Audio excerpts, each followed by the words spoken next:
off to go consume some charred flesh before work.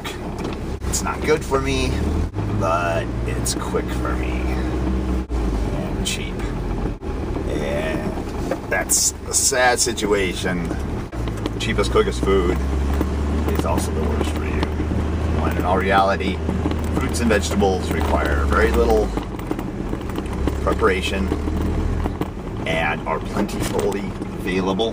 Plentifully, I think that's a word. One tree grows a bazillion apples, a bazillion pears, or whatever, making my own numbers. And they're more expensive because we don't grow enough of them. But cows, they take years to be ready. They eat a ton. They're not good for you. And yet you can get beef pretty cheap. Look, we got so much snow in Montana. They're exporting it for other countries. That was a truck full of snow. I don't know where they're sending that. This guy ahead of me is driving like a bronze gold Lincoln town car. A little bit older model.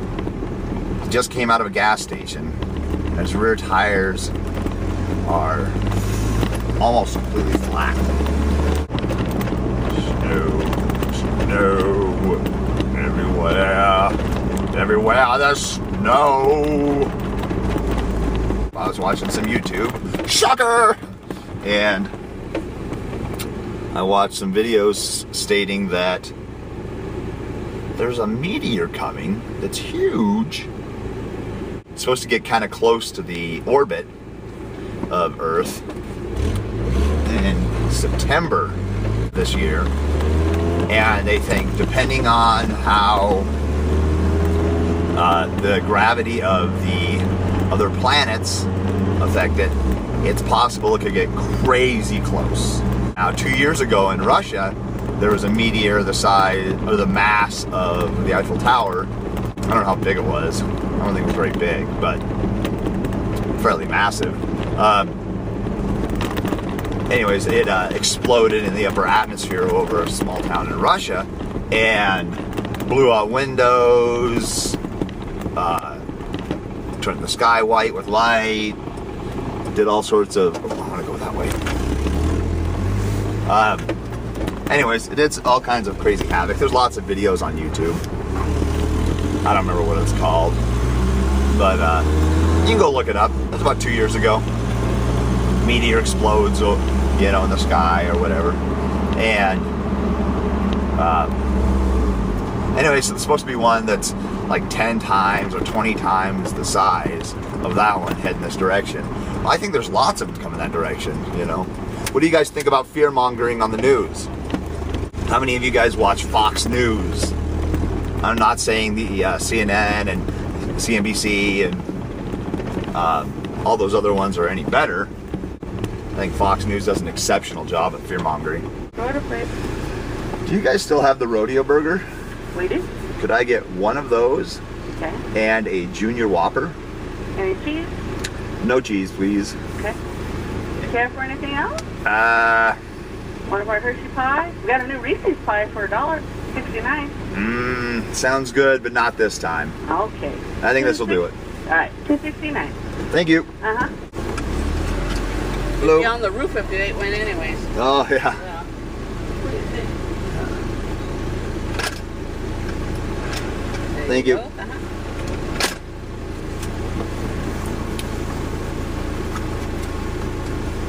Read this book by Eric Schultzer a few years ago called shoot, what is it called? It was the basis behind the movie Super Size Me. Fast Food Nation. Oh, great book. And they were saying that for McDonald's burgers, thank you, there was an average of 100 cows per patty because they grind them all up together. And that's a lot of cows. So you get one cow with mad disease or some other crazy problem, and lo and behold, you've spread it out.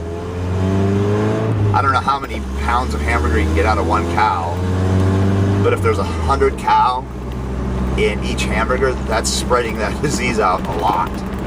And I don't know if this is true or if I'm remembering it from this book, but they were saying something along the lines that McDonald's has a back stock of frozen patties somewhere between 1 and 5 years as far as supply goes. So even if all the cows stopped existing now, they would still be able to serve burgers for 1 to 5 years. I know that's kind of a broad range, but that's just what I know, or what I remember. So think about it. You get a contaminated batch of burgers, contaminated with anything. And I'm not saying that that's an issue with McDonald's at this moment, but anyways, so someone doesn't make enough money, disgruntled, or slips up a little bit doing their job documenting that batch. So when it goes into long-term storage or short-term storage or whatever it is for them, it's frozen. And a portion of that batch gets mislabeled. And then they issue a recall. So let's say they recall 99% of 100 million pounds of hamburger. That leaves 1% of 100 million. So what is that, 1 million pounds of hamburger? That doesn't get recalled and gets distributed. Well, 1 million pounds for a 1 million pounds for, let's say, quarter pounders. That's 4 million quarter pounders that are getting distributed with whatever, pick it. And I know there's been some reported incidents of body parts accidentally getting sucked in and other stuff like that. And of course, they always get all of it out. It's never mislabeled or anything like that. Oh shoot, I'm driving without my seatbelt and it's slick out. No death wish today, thank you. Anyways, so I'm hoping I get to work early enough that I can sit, enjoy some heat, eat a couple of charred flesh patties. Oh, I'm way early. And chat with you guys.